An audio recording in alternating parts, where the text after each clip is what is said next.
mga guys, ang ulam ni Edna. Oh, ayan.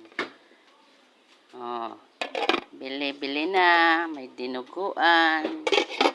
May pritong bangus. Pritong tilapia.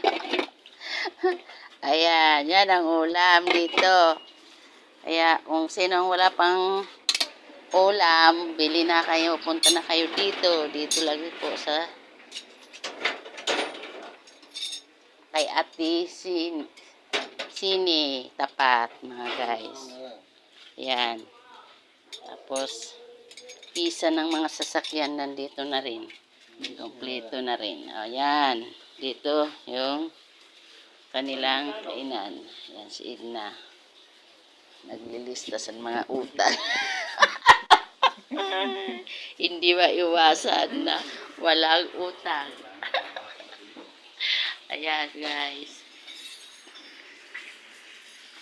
Sino na? Talaga. Puno na. Tubig.